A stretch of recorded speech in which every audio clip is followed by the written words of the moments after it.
Shot, he scores!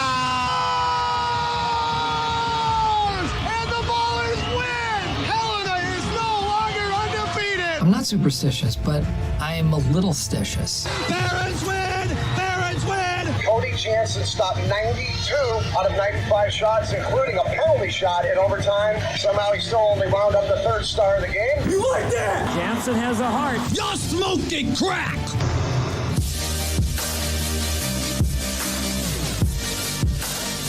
It is a Thursday, but it kind of feels like a Friday. We're rolling. It's a nice sunny day outside in Alberta's capital.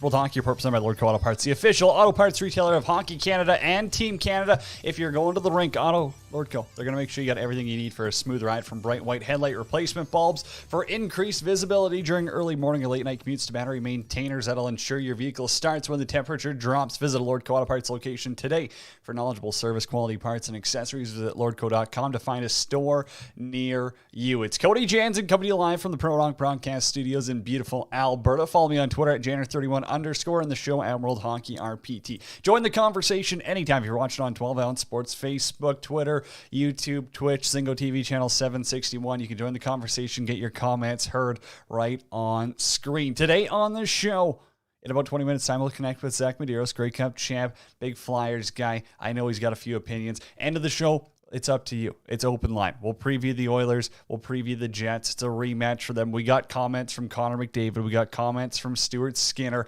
It's a big one for the Oilers. If they lose, I feel like this place is going to blow a gasket. And coming up here in about 1 minute time, Neil Villapiano. He'll hop on. We'll talk Devils. We'll talk East Coast and everything else in between. But first, everyone knows favorite hockey tournament of the year. It's the Spangler Cup Sports Travel Tours. They are going to hook you up for it. If you want to go this year, you better hurry up. Like I'm telling you, you better get it in the next week. If not, they got a 2022 package that's coming out, and it's going to be better than ever. It's phenomenal. They're also hooking you up great travel tours for the World Cup or the World Championship. Pardon me.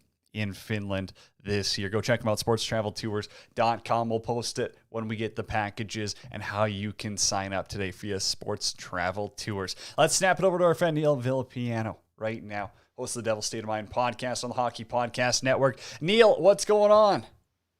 How's it going, Cody? It's great to be here. Big fan of the show, and how's everything going by you? Hey, it's doing great. I've been awesome lately. Everything seems to be going well, other than the weather in Alberta. We got about a foot of snow the other day, so it's a little chilly, but I can't complain. I know out east things are a little bit different, and New Jersey's kind of had a similar start to the season as not the Oilers, but of recent. They've been up and down here. They've been seeing some struggles. They've been seeing some injuries, battling with some stuff. And from a New Jersey Devils perspective, I want to start with the goaltending. Can you give me your assessment of Mackenzie Blackwood so far this season?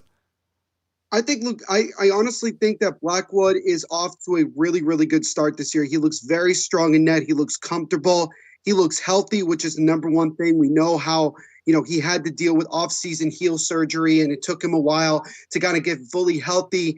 And he had to miss a decent amount of games, after the season started. But since he's been able to play a couple games, he's just looked very, very strong, and he's done what he's had to do, and that is stop the puck and give this Devils team an opportunity to win some very difficult, very tight hockey games so far. So I like the way that Blackwood has looked so far. I think when you look at the fact that there is the potential that he could very well be one of the three goaltenders representing Canada at the Olympics this year, he's been given extra motivation. And I know a lot of people give him flack for, at least at first, not choosing to get the COVID-19 vaccine, but he ended up doing it, and he said that it was a very, difficult thing for him to do, but he understood that it was a very selfless thing he had to do to protect his teammates, to protect his family, and also obviously to give him the opportunity that he wants to potentially go over and represent Canada in the Olympics this year. But overall, playing-wise, Blackwood's looked very, very strong in net, and we're going to need Blackwood throughout the year if we want to have any chance of competing and really looking to try to compete for a playoff spot. Good numbers in a 934. Obviously, that's no one, or 937. Pardon me. No one's ever going to complain about that. You also got Jonathan Bernier, who I think is a very underrated pickup for the Devils. But one of the guys you got to see is probably your goalie of the future, if not maybe your 1B of the future, and that's Nico Daws. I mean, I still think that there's a lot of potential there. I wouldn't overreact over 2 games, but from what you saw from Nico, were you happy? Are you kind of thinking like, hey, maybe in the next 3-4 years, this guy could step into a full-time backup role? I was pleasantly surprised by the way Nico Daws came in and was so calm, cool, and collected in net for a guy who had not played a single game in the NHL up until that point. And you saw him in his first game getting his first, professional win, which was obviously massive.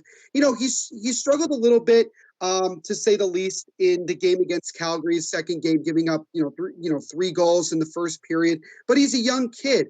And look, he's put into a tough situation where at the time we didn't have Bernier, we didn't have Blackwood, and our backup, who now is in Arizona, was Scott Wedgwood. So it was really kind of a difficult spot for him to be in. But you look at what he's done in Utica, and you look at the Utica Comets, who are 11-0-0 to start the season, which ties the American Hockey League record for most wins to start a year. He has been a big reason that the Comets have been able to have this long winning streak to start the year. And he has a lot of potential. And look, he played overseas in Germany. It was a lower tier league, but still you're playing against a bunch of professional hockey players as a young kid. And when the Devils drafted him 2 years ago, he was the number 1 goaltender out of North America in the draft. And the Devils were able to get him in the 3rd, 4th round, I believe. So this kid has a lot of potential. I also tell people to keep an eye on Akira Schmid as well, who is another one of the goaltenders down in Utica as well. Both of these guys have been really strong. But as far as it from Nico Daws, this kid has the potential to be a 1B, maybe even a 1A goaltender. And to have several options down in the minors for long-term to back up Blackwood just makes me very, very happy, and makes me very, very confident in the direction of this team. And I've really liked, even though it's only 2 games, I like the way Nico Daws plays the game. He has a very bright future in the National Hockey League.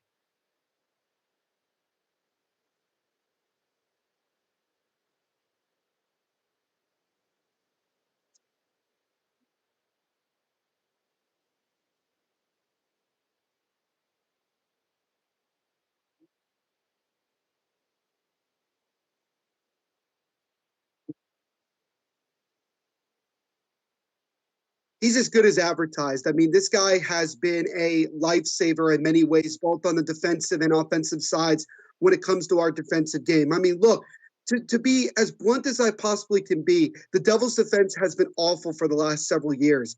And General Manager Tom Fitzgerald knew that this past offseason, this team had to upgrade in many ways in the defensive core. So we traded and acquired Ryan Graves, who has been awesome. And then you get the biggest free agent in the entire class this year and the number one defenseman in Dougie Hamilton. You give him that long-term deal, and this guy has the potential to become a Norris Trophy winning defenseman.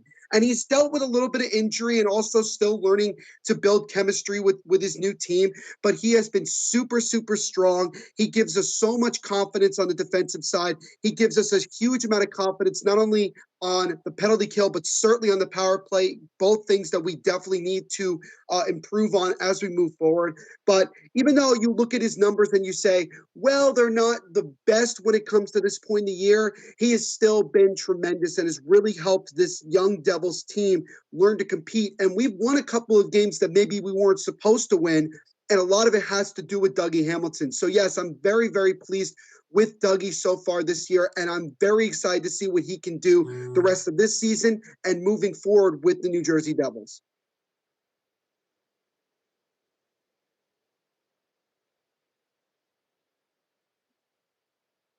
Oh, had my mic muted there. That's a hot start right there. But Nico Hischier, he had a good start to the season. Obviously, he's taken a little bit of a step. From your perspective, has he been the best center on the team? I guess Zach is probably up there as well. I think he's got, 11 points? But, I mean, give me your thoughts on some of those young guns, because you've got a decent offense going. Well, I would say the best center that we have by far is Jack Hughes, and it's unfortunate that he's hurt right now. But fortunately, he has been progressing a lot since his shoulder injury and since doing rehab. So hopefully he'll be back within the next couple of weeks and we can get him back. But Nico Hischier has definitely stepped up. You look at last year, he got hurt before the season even began, had to rehab and get himself healthy, only played a couple games, and then he got hurt again, getting a concussion and a broken nose. And it was just a really, really bad year for him. It was a very difficult year for him, but he comes into this year confident, healthy, and you look at the way he started. And yeah, he got up to a slow start points-wise, but he does a lot of little things right. He wins faceoffs. He's able to help out on the penalty kill when he can. And really, you look at it and people can say, well, is it still too early for him to be the captain of this team, being 21, 22 years of age?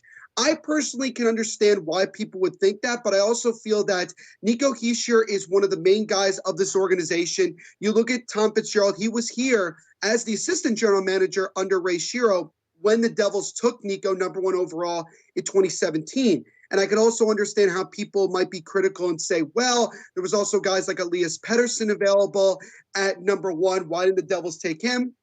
Look, the draft is a crapshoot. You never really know when guys are going to be good and when they're not going to be. So you look at Nico Hischier, I consider him definitely a late bloomer, a guy who's had to take some time to really develop his game. But he's a guy that I've said before that when everything is rolling, he has the potential to be a Selke Trophy Award winner. He has a lot of qualities that a guy like Patrice Bergeron has brought to the Boston Bruins for many years. And you look at the way Nico has stepped up this year, especially with the absence of Jack Hughes. He has definitely proven himself to be that number 1 center. And then you mentioned Pavel Zacha. I've been very critical of Mark Recchi, one of our assistant coaches who is in charge of the power play, for the lack of power play goals up until now. But one of the things that Mark Recchi said when he first got hired was that he wanted to get a guy like Pavel Zacha going. And last year, he was one of our top goal scorers and top point getters. And this year, he's right there again. This guy has finally developed into that solid, consistent scoring NHL player. And yeah, we obviously did pass up on guys like Mikko Rantanen and Matt Barzal, to name a few, in that draft year. But still, I think Zacha has developed very, very well and is a guy that we can definitely count on, especially when we need that goal late in the game to tie it up and force overtime. He's already done that a couple of times this year. That's a guy that not only could do very well as a centerman, but he has certainly flourished as a winger as well. So he's a guy that can fill multiple positions, which is great. So some of those young guys, like you mentioned, have definitely stepped up. And just like with guys like Hamilton, Blackwood, Jack Hughes, we're going to need guys like Nico and Zacha and even Jesper Bratt to really get this team going and take us to the next level, which is to get into the playoffs and be a consistent, competitive playoff team. Well, you definitely need those three centers, guys like Hischier, Zacha, and Hughes, to really hold weight because, I mean, from what you've seen from Sharon Govic this year, it's not to say that last year was a flash in a pan, but that's going to be tough to repeat. I mean, it's not like, he's at the rock bottom of it, but I mean, he's still got to find a way. He can turn it around. He's still a young kid. Also, I got to leave you with this one, though. We got one more thing to talk about, and that's PK Subban. Neil, I was going to ask you about it. The slew foot. What's going on? I mean, this is... Tim Peel justified it. We've had Tim on the show. He's a good guy. He's a friend of the show. But I mean, for Subban, why is this still a habit? Why is this still a thing? Is it because, Neil, that Ryan Reeves hasn't grabbed a hold of Subban and knocked a couple of teeth out? Or is it because the NHL doesn't deal with it properly and they just give him a $2,500 fine? I think it's a combination of a lot of things. I think, number one, PK Subban has played this way for his entire career. You can ask people in Montreal, you can ask people in Nashville, and you can ask people here in New Jersey. We've all seen it. And this year has been really, really unacceptable. I mean, he had the scary situation with Ryan Reeves in the preseason, which got him hurt. He basically slew-footed Milan Lucic when we played the Flames. Basically. Basically. He almost hurt Trevor Zegras when we played Anaheim, and then you had this situation with Sammy Blais. Here's the thing about the situation with Sammy Blais. I don't believe that Subban did it intentionally, but because he has a reputation, I can fully understand why people got as mad as they did. I do wonder why the Rangers players did not have more of a reaction to Sammy Blais getting hurt, because if you remember when Ryan Reeves got hurt in the preseason, there was several fights afterwards where guys were going after Subban. When Sammy Blais got hurt, not a single person went up to Subban and did anything. And I know Ryan Reeves had a couple of choice words earlier this week about what's going to happen the next time that Subban and the Devils take on the Rangers, which obviously we're going to be definitely keeping our eye on when it gets to that point. But yeah, Subban, he has to clean up his act. This is getting absolutely ridiculous. He has been a liability in many ways on the defensive side. And you look at the fact that he has been gotten in trouble several times for the same type of play. He's just proving that really the NHL is just flat out not doing a good job of punishment. I think at this point, and you can ask Devils fans, we all do agree that, there has to be a line that has to be where the player just can't do that anymore. And the fact that Subban has been doing it several times is very, very frustrating and getting very, very aggravating for not just fans of other teams, but certainly Devils fans as well. So with PK, look, I like the guy. I like his personality. I think his personality fits well with the young kids in the locker room. But as far as, him on the ice, he has become in many ways very much of a liability on the defensive side. Offensively, he'll have some really good moments. He has gotten himself a decent amount of points to start the year. So he's having probably one of his better seasons as a Devil offensively, but he is still much of a liability on the defensive side. And, it's one of those things where we just wonder, when is this going to stop? When is it going to end with the era of PK in New Jersey? It's been very frustrating, to say the least. Neil, you're the best, man. I appreciate it. Everyone go check out Devil's State of Mind podcast via the Hockey Podcast Network. It's the next one to pop off. Hey, thank you so much for hopping on the show, man. I really appreciate it. No problem, Cody. Thanks for having me, and looking forward to coming on again real soon. Neil Villapiano right there, hopping on World Hockey Report. I got a quick breaking story for you. This is from Ryan Kennedy. Multiple sources are telling him that the Omaha Lancers players in the USHL are planning on boycotting this weekend's games due to organizational budget cuts and treatment of coach Chad Cassidy. So we got a boycott coming in the USHL potentially. Also, if you missed NHL games from last night, I got 3 scores for you. Colorado, they double up Vancouver 4-2. Chicago as well. They beat Seattle 4-2. And Washington 2-0 over the LA Kings. Let's talk Philadelphia Flyers. Maybe a little football talk as well. So much to get to after the break. It's World Hockey Report on 12 Ounce Sports.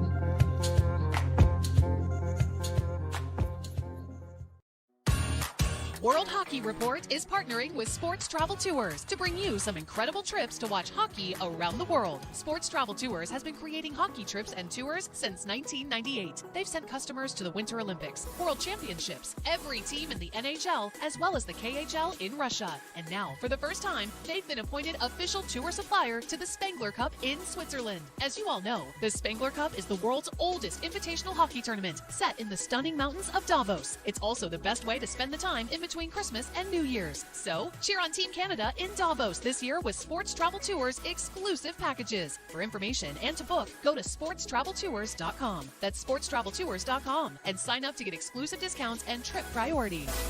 The NHL season's underway, and DraftKings Sportsbook, an official sports betting partner of the NHL, has an unbelievable offer to celebrate the greatest sport on ice. New customers can bet just $1 on any NHL game and win $100 in free bets if either team scores. Doesn't matter if it's a one-time clapper or a deflection, however they light the lamp, you're going to win. If it's not available in your state, the Sportsbook, DraftKings won't leave you empty-handed. Everyone can play for huge cash prizes all season long with DraftKings Daily Fantasy Sports Contests. Download DraftKings Sportsbook app now. Use promo code THPN. Throw down $1 on any NHL game and win $100 in free bets if either team scores. This week, one puck in the net nets you a big win with promo code THPN at DraftKings Sportsbook, an official sports betting partner of the NHL. Must be 21 years or older. New Jersey, Indiana, Pennsylvania only. New customers only. Minimum $5 deposit. $1 wager required. One per customer. Restrictions apply. See DraftKings.com/sportsbook for details. Gambling problem? Call 1-800-GAMBLER.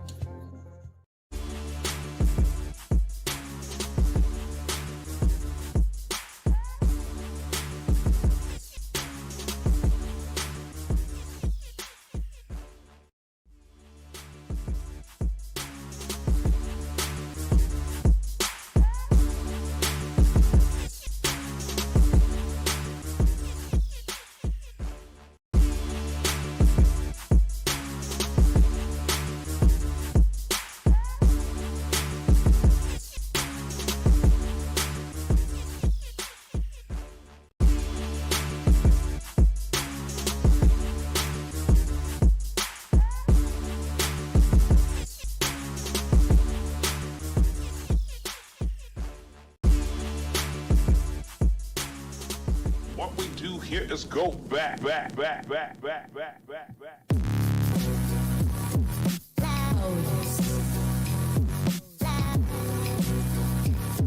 All right, it's World Hockey Report presented by Lordco Auto Parts. Visit Lordco's in-store truck centers at select locations. Cody Jansen coming to you live from the Pro Rock Broadcast Studios in beautiful Alberta.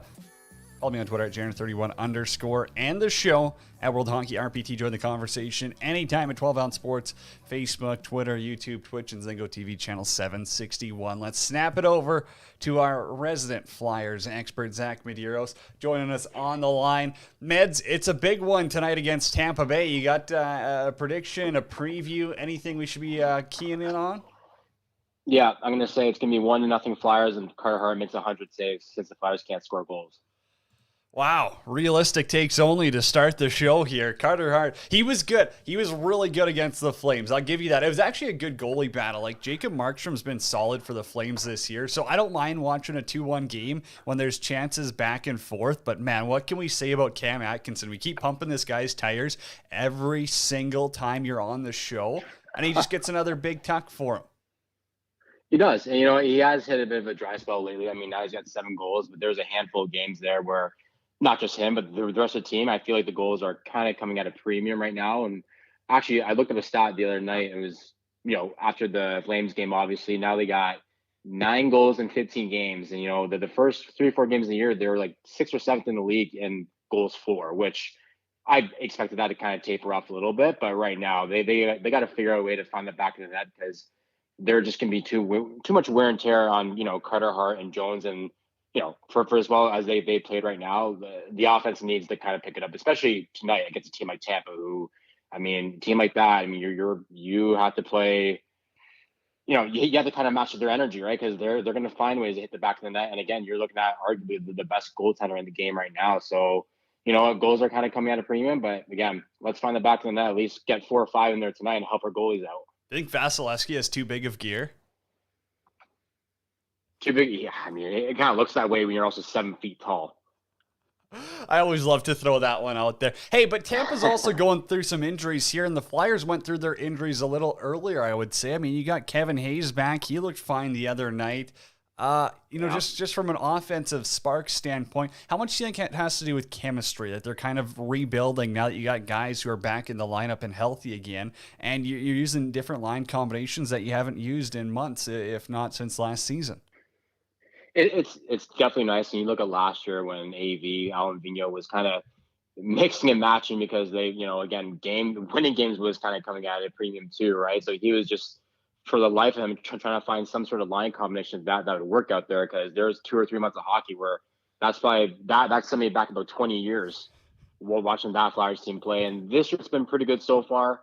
They haven't really had to worry too much in terms of chemistry, and obviously getting Kevin Hayes back is huge for them. Ryan Ellis going back down again, and now he's listed week to week with re-aggravating the same injury he just came off of after missing 9 games. That one hurts, but I mean, who would have said that Justin Braun would have been their best D-man up to date right now? So hopefully he can keep pulling his weight, but it would be nice to get a healthy Ellis back in there, because I did forget about Ellis. Ellis. Yeah, that sucks for him. I think he's back to week.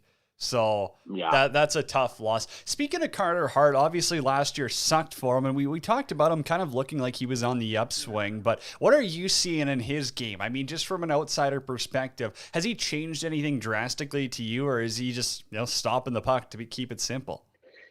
He just, I mean, you as a goalie, I mean, from the games you watch, he just looks a lot more comfortable in what he's doing out there. And last year, it just seemed like he was like, just swimming a lot. Like he didn't look comfortable in what he was doing. It looked like he was scrambling a lot, but this year he just looks calm. And listen, there's been a number of games. You look at games against Carolina, against the Flames, and Washington, the better teams in the league in general. He's had to make some big stops early, because the Flyers coming out of the gate have not looked great in the first period. And he just looks, again, just comfortable in his own skin and what he's doing. And even when he lets them win, if they go down by 1, he's not really shook by it. He just kind of stays true to his technique and has faith that his offense, is going to chip in and eventually find a way to get a goal. And, and the offense and the rest of the team in the same token believes that he's going to keep him in the game as well. So we have that comfort and confidence in your goaltender.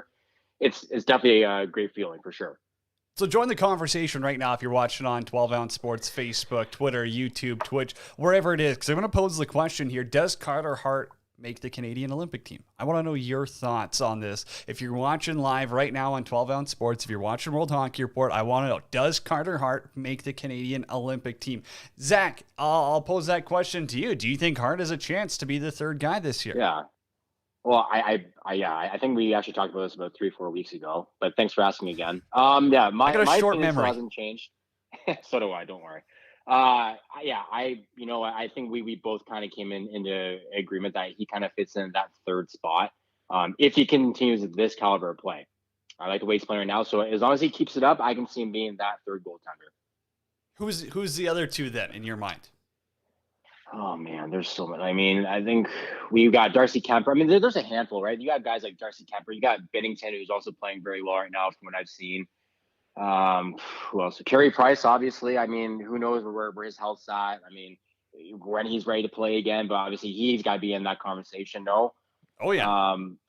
Right. So I mean, I'm leaving out names here. I'm kind of drawing a blank, but I'm sure there's other prospects and guys who've been, household names in the league for a while now that would probably have a chance to push for those top 3 spots. But again, Carter Hart right now, man, he's looking damn good. So I can see him slotting in as a number 3 guy. Would you be comfortable if you go to the Olympics with Carey Price, Jordan Binnington, and Carter Hart? Absolutely. That's one deadly lineup for goaltenders. I agree. And I mean, that means leaving off names like Marc-Andre Fleury, who's last year's Vezina winner. That means leaving off names like Darcy Kemper, who's been phenomenal for Hockey Canada for how many years at the World Championships because he's been on a dog Arizona Coyotes team. Like, it sucks to leave those guys off, and you would love to see them get the opportunity. Here's a dark horse for you, and this is one that was thrown at us on Twitter. James Reimer. This guy's having an unbelievable season in San Jose. He's got a .943 save percentage, Zach.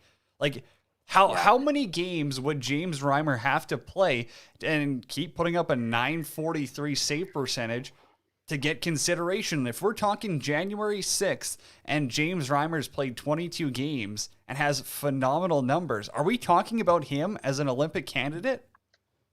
I think so. As long as he keeps up his style of play for the next, I don't know, what would you say, like 2 months? I'd say month and a half. Month and a half, okay, exactly. So around there, and as long as he keeps in that like 930 range, I feel like he's got to be in that conversation with Carter Hart. At that point, I feel like they're just kind of duking out for that third spot. So if you're a coach, but either way, it's a good problem to have.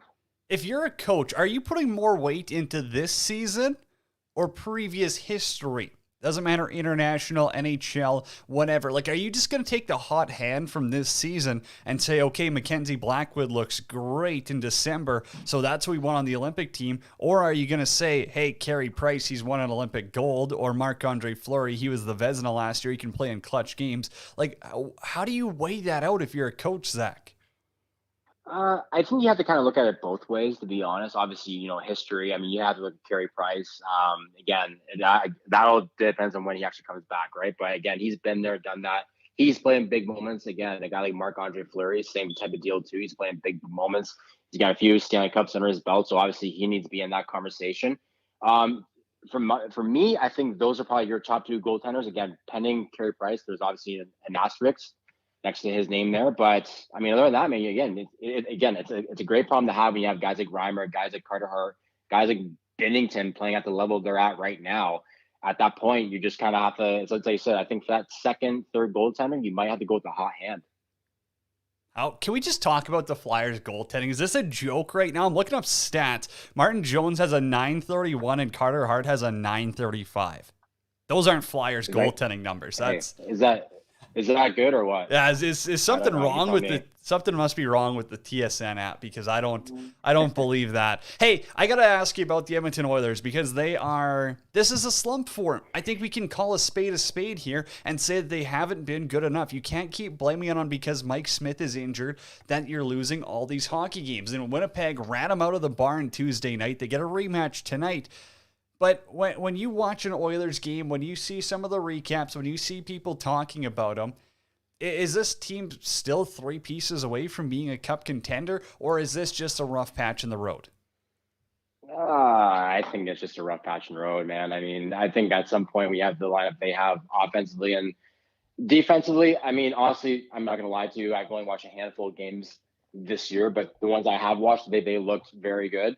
Goaltending has been a bit of an issue, obviously.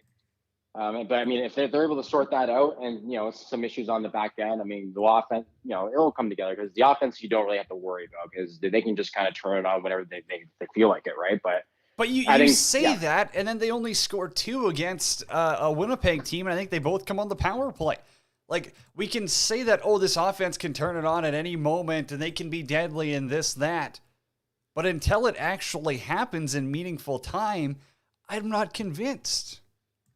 Well, you were one who told me the other day, like the games early on this year don't matter as much, down the stretch. Listen, we can't expect guys like Draisaitl and Nate McDavid to put up video game stats every single game. Like, that's just not going to happen. Both those guys are going to be well over 100 points come the end of the year. Don't get me wrong, but to kind of let that, heavy workload rest on their shoulders, night in and night out is a bit unfair as well. At some point they need some guys chipping in. And again, you need your goaltender, like the Flyers are kind of getting right now, to kind of steal you a game or two down the road. So if they can sort that out, I think they'll be okay. And if they can't, shit, I mean, they'll have some, obviously they have to work out some kinks there and maybe ditch Koskinen and get someone else in there because, I mean, obviously the contract he's under right now, obviously it's not a bargain, right? And he hasn't really played up to that. So, yeah, I mean, they kind of have to rely on Mike Smith to kind of return to his Vezina caliber form. Who would you rather have right now to start tonight, Marc-Andre Fleury or Jonas Korpisalo? If the Oilers were to trade for one of those guys right now on the spot, Marc-Andre Fleury or Jonas Korpisalo? I'm going to go with Marc-Andre Fleury, no doubt. The guy just won the Vezina last year, and he plays on a very, very bad team. Yeah, but even if he retires next season, like for the Oilers' perspective, if you got to choose one of those guys today, you're still going to go with the Fleury and you're going to say we're all in on this year and probably risk the fact that he might retire? I mean, if he goes to a team like the Oilers, do you really think he's going to hang it up? I feel like he spends at least 2 to 3 years there knowing the lineup he has in front of him. Do you think that Yeah, guy you wants go to to put up with Blackhawks to Edmonton Oilers. media for 2 or 3 years? Yeah, why not? Pittsburgh's a big market too, and he was there forever. Pittsburgh is that's nothing. Pittsburgh's pissed to peanuts compared to Edmonton. Edmonton's only second to Toronto for media, I'd say. I think Edmonton's the last Canadian team up there in the market, man. I think Montreal's ahead of them. Toronto. I think Montreal's too Philly's ahead of French. them, to be French honest media with you. doesn't affect anyone. No one reads French newspapers. That's the thing. Is that you don't care if someone trash talks you in French. If some little journalist scribe with a pen trash talks you in French, it doesn't affect you. Well, listen, I know your answer is obviously you're going to go with Corpusalo. That's fine. But listen, I'm going to go with the Vezina winner and the guy who's been there before. So, yeah. I would go off the Math is my table. This is crazy. But, Zach, I've been pitching this question to people this week. I'm sure you saw Spencer Knight. What would it take to get him out of Florida? Like, they got Bob locked up for the next 6 or so years. Could you put a package together that includes 2 first-round picks, a goaltending prospect like Stuart Skinner, Ilya Konovalov, and then a Philip Broberg and maybe a Dylan Holloway? Like, I'm talking, this is a massive futures risk where you're throwing away like 2 or 3 A-plus prospects and 2 first-round picks for a goalie of the future like Spencer Knight. You're going to cough that much up for a goalie? Are you serious? Man, I Dude, love the Oilers media right now. How you guys rare are are just freaking out over goalies? like a 3. Oh, come on. What do you mean? They wouldn't have to give up for that guy. Like, he's good, but come on. You can, go after a guy like, I don't know what, you can always trade for another guy. Like, it doesn't have to be a guy like Spencer Knight. That's a lot to give up for a goaltender who, still, he's young and he's not really proven yet either. He's going to be a starter for a dozen years in the NHL. That's my thing, is that I honestly think for the goalie of the future, for, your Connor Hellebuyck or whatever, you might as well mortgage the farm for him because you can't draft those guys that often. Yeah, I'm going to mortgage the farm for a guy who's actually proven. Like, listen, if a guy like Grubauer becomes available during the offseason, Shut up. Then you can kind of think of that. No, well, come on. You're thinking of a guy There's no way you think that Grubauer is a 10-year starter in the NHL.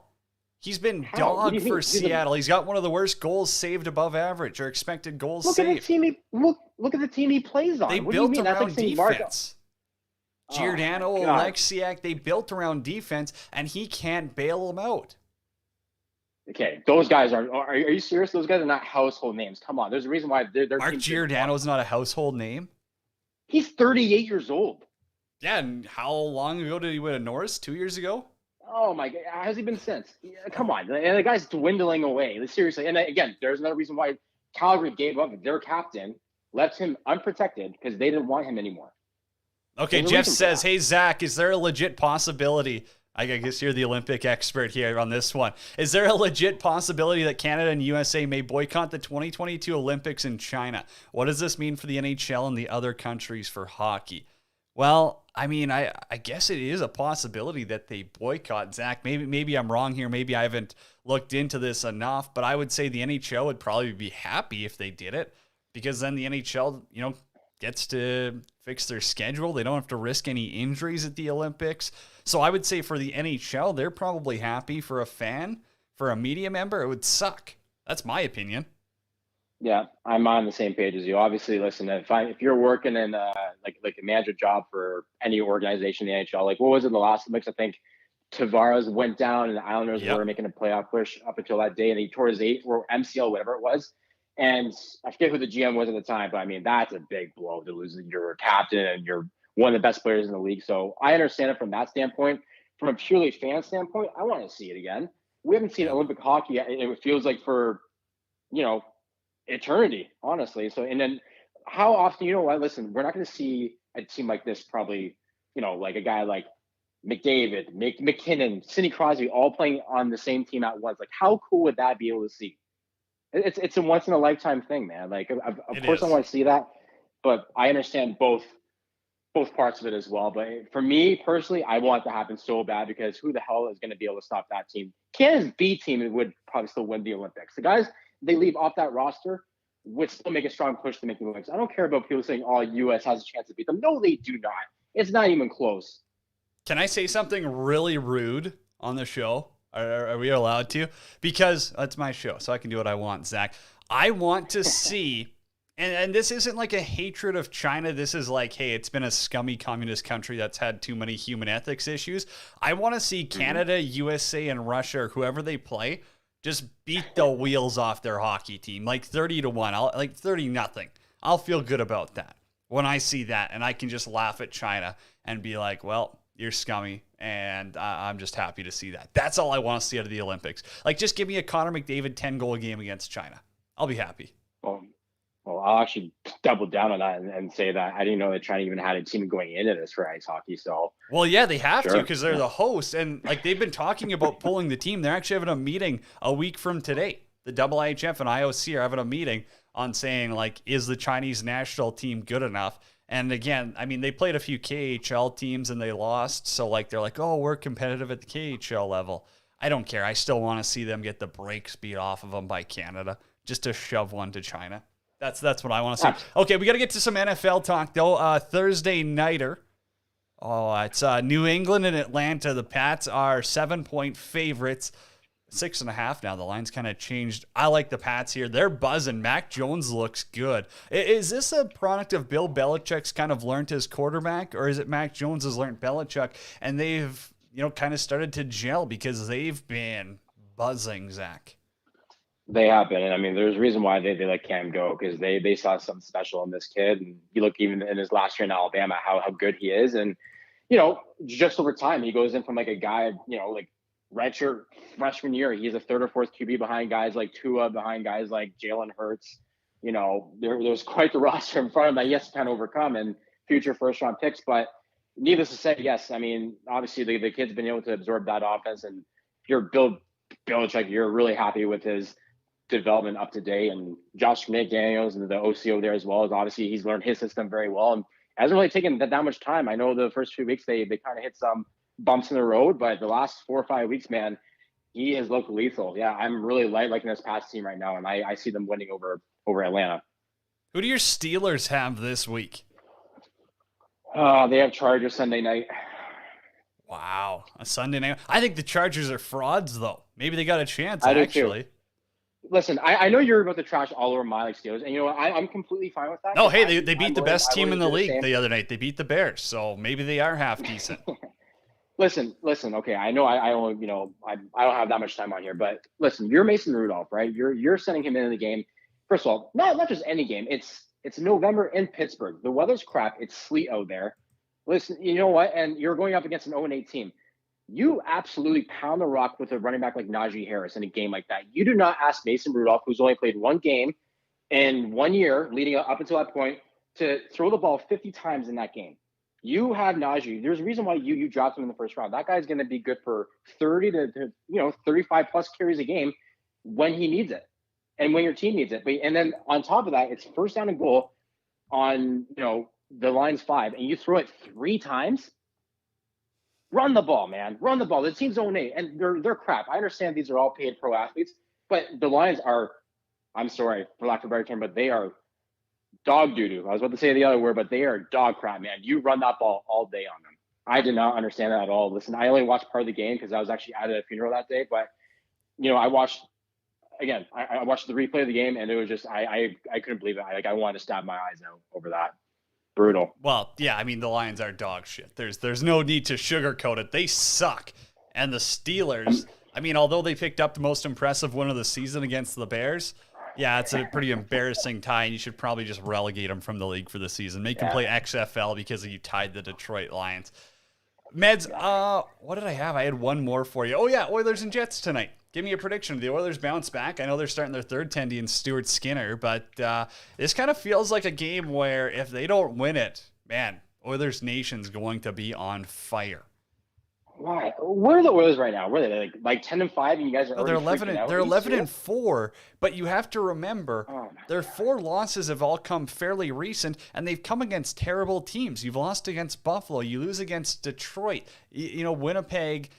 They're a fine team, but again, they're still an 8-5 team, 9-5. Like, they're not that impressive. You should be beating them if you're the best team in the NHL. Oh my God! Are the Oilers at home tonight? Yeah, they are. Yeah, it's at Rogers Place Thursday night. The place is going to be buzzing. They haven't been home in a while, but they are starting Stuart Skinner in net. No, I like, I actually watched him against the Wings game. I know he had that brain fart when he was trying to That was terrible. throw the puck. That was so Okay, bad. it happens though, man. It happens. No, it doesn't. He made some That big happens games, once a big year in the mistakes that game. NHL. Once a year in the It NHL. just happened. Okay, and it happened to be him. So what? You move on from it. Oilers tonight. I like them 5-2.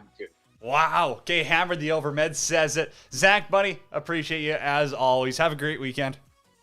All right, buddy. You too. Zach Medeiros right there hopping on World Hockey Report. We're going to head off to a commercial break. We want to hear from you next. It's Open Line. We'll preview the Oilers Jets. We'll talk some betting odds, everything else to come. It's World Hockey Report presented by Lordco Auto Parts, and we're coming to you live on 12 Ounce Sports.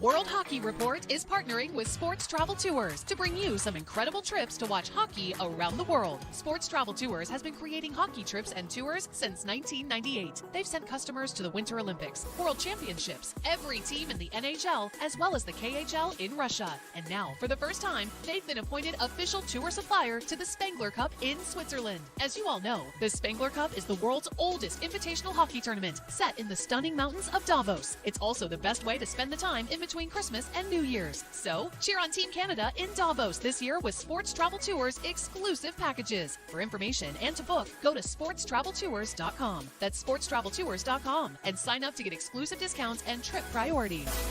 The NHL season's underway, and DraftKings Sportsbook, an official sports betting partner of the NHL, has an unbelievable offer to celebrate the greatest sport on ice. New customers can bet just $1 on any NHL game and win $100 in free bets if either team scores. Doesn't matter if it's a one-time clapper or a deflection, however they light the lamp, you're going to win. If it's not available in your state, the Sportsbook, DraftKings won't leave you empty-handed. Everyone can play for huge cash prizes all season long with DraftKings Daily Fantasy Sports Contests.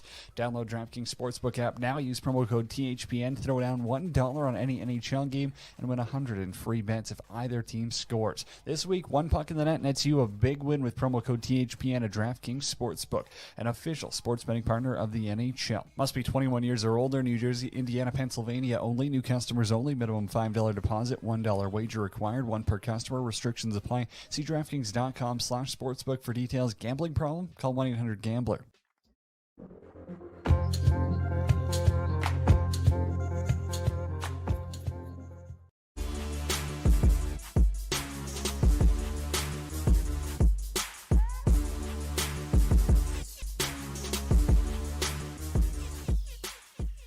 What we do here is go back.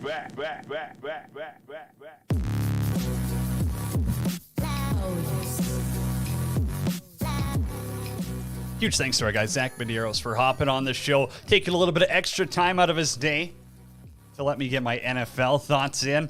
Didn't want to chirp Portugal, though. We can't cross the soccer line just yet. Also, Canada-Mexico, I'm still buzzing about that game. That was unbelievable. Like, Kyle Larin, that guy's bigger than Connor McDavid right now in Canada. I'll say it. He had a better week than him. Unbelievable. Hey, it's World Hockey Report. We are presented by Lordco Auto Parts. Everyone knows already Lordco is the best place. Find a store near you at lordco.com. We got the Oilers and the Jets tonight. Obviously, Winnipeg won 5-2 on Tuesday night. They're back in Edmonton now for the first time in about, let's say a week and a half. To be generous, probably a few more days than that. Connor McDavid, he spoke to the media today, and I found it interesting. Obviously, you're going to get the general questions. What went wrong? But also, he talked about Stuart Skinner and just how he's looked, and then he was also asked about the refs, so let's get to that. Skinner looks like he's going to get the start tonight, Connor. What can you tell us about sort of your observations of him, his personality and attitude, the way he is in practice, and how you guys feel about him? Yeah, he's a guy that, is just getting more and more confident as he goes here, and just a great person and someone that you want to battle for when he's in the net. So he's come in and he's done everything we've asked of him, and and he's earned another start tonight, and it's something that we definitely could use is him finding his game. He's been good, and obviously need to keep that going. Connor, sorry you've been asked this already in the last day or so, but a lot of talk about your skill and the ice time you log, but how few penalties that you're tracked from your play. And I'm wondering, do you feel deserving of more calls your way, the style in which you play? I guess I just got to shut up about this, but yeah, it's not. Yeah, I'll leave it. Sure. Is that the answer that John Tortorella wants, or what? Guess he's just got to shut up about it? I don't think that's the right thing to do. Because I think if Connor McDavid speaks up about it and says, hey, this is absolute trash, what's happening, I'm getting tripped 2 or 3 times a game that's going uncalled. And the only reason it's going uncalled is because I'm bigger, stronger, faster than everyone. I can get up quicker than everyone, and I don't complain to the refs. If that's the reason why they're not calling it, that's when I think he needs to speak up. It was also nice to see him, mention Skinner, obviously talking positive about him. Didn't expect to hear him dragging Stuart Skinner before the game, but also just say, hey, he's earned another start. It's not, he gets another start. Gets another chance to pick up his second career NHL win. No, it's he's earned another start. Because has he let in a couple of bad goals in his last 2 games? Yeah.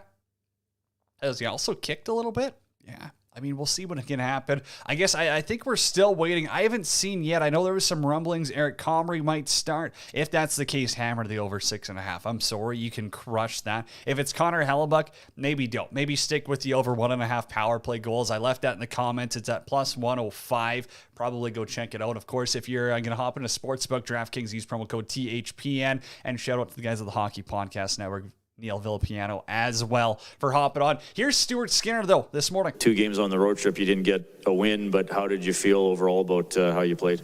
Yeah, I felt good how I played. Obviously, there's a couple goals that I wanted back that could have been a difference maker, but it is what it is. I got to leave that in the past and just move forward. Stuart, you're used to playing a lot, so now you get into a little bit more of a rhythm. Is it easier as a goalie because you've been used to that for so many years, just to play every few days?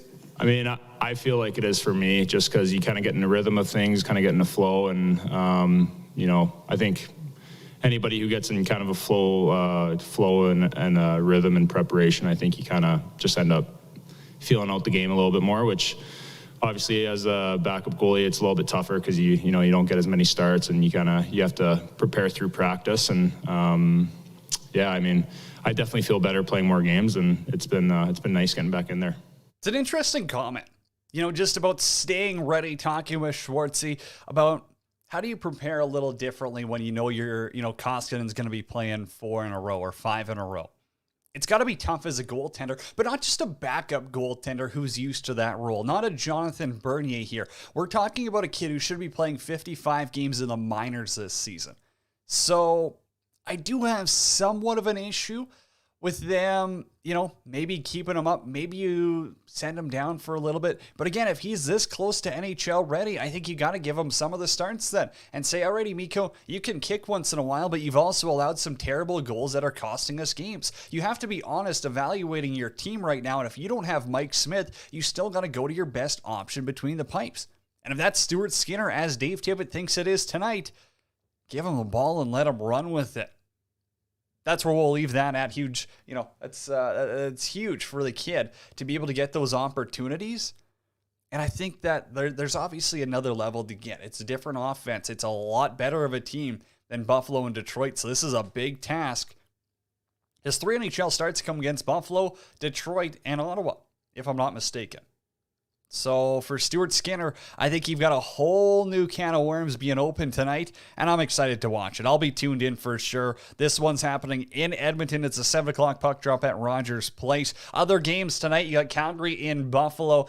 I like the Flames here. You know what? They're coming off of a tough one against Philly. I think they got a few days of rest. You get the morning skate in. And Buffalo really doesn't have that much. Don't mind Calgary at all on the money line at minus 145, pardon me. You got Toronto at home against New York. Pittsburgh, they're in Montreal. Caden Primo gets the call between the pipes for the Habs. Don't hate Montreal in that, or Pittsburgh in that situation either. Florida's at home against New Jersey. Philly, they get Tampa, as we talked about with Zach. This is a test for Carter Hart. He's been awesome this season, but now he's got the best goaltender in the league at the other end of the ice. Can he outduel him? Can they win another 2-1 game? If they can win a 2-1 game against Tampa Bay, I think that'll change a lot of people's opinions on this Flyers squad. I think people might start to take him serious. because they've got two phenomenal goaltenders with save percentages over .930 this season. So if they can win a 2-1 game against a Tampa Bay team, although they're depleted, I think you start to take the Flyers a little more seriously tonight. San Jose's in St. Louis. You got James Reimer going up against Ville Husso. San Jose, they've been playing, man. Reimer's been kicking.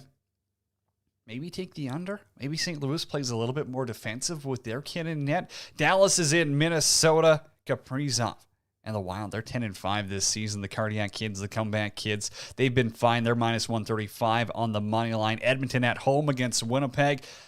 Edmonton's huge favorites here, like minus 150. Winnipeg in regulation was plus 215. Don't tell anyone. I sprinkled a little bit down on that as well. I also love the over on the 1.5 power play goals in this game. I'm telling you, Winnipeg's got a great power play, and they're facing off against Stuart Skinner. Nothing wrong. He's just a rookie in net. Edmonton's got an awesome power play, and they could be facing Eric Comrie. And even if they're facing Connor Hellebuyck, what do they have? Two power play goals on Tuesday night? Easy money at plus 105. For 3 other games, Nashville, Ottawa is postponed. So you got Columbus in Arizona, Detroit's in Vegas, and Carolina, they are in Anaheim. As we wrap it up, coffee's finished. Huge thanks, Neil Villapiano, for hopping on Devil's State of Mind podcast. Zach Medeiros as well, our resident Grey Cup champion. If you're a CFL fan, well, the Edmonton Elks, their final game of the season tomorrow night against BC. It's kind of the Flint, Michigan Mega Bowl. I mean, BC's lost 7 straight. It'll be fun, though. CFL, never a bad time, right? It's good. It's Canada's game for football-wise. You got Thursday night football tonight. You got New England and Atlanta. But the games I'm watching, it's Oilers, Jets, all the way, baby. Of course, follow us on Twitter at World Hockey RPT. I'm there at Janner31_. Huge shout-out to everyone who makes the show possible. Sports Travel Tours. Great World Championship packages coming up. I can't wait to tell you about them next week. Pro Rock Hockey Sticks. We're coming to you live from the Pro Rock Broadcast Studios every day of the week. The Hockey Podcast Network, they're the ones shooting it out, so you can download it after we are live. Isha, Dylan, and the team at THPN. They also got great live streams going on. I'm loving it. They know I hop in the chat once in a while. Their live streams have been unbelievable. And, of course, Lord Koala Parts. 2 locations coming to Edmonton, and they're the official retailer of Hockey Canada and Team Canada. World Juniors coming up. Yes, we are pumped for that. Alrighty, huge thanks to everyone who helps put on the show from a technical standpoint. Bryce Buns, the lead producer of the show. Eric Krause on the social media. Adam Ermintrout with the WHR boys. I don't even know. I mean, he'll drop some podcasts, I'm sure. And Jeff back at the 12 Ounce Sports Studios. My name's Cody. Till next week, everyone be kind, be better.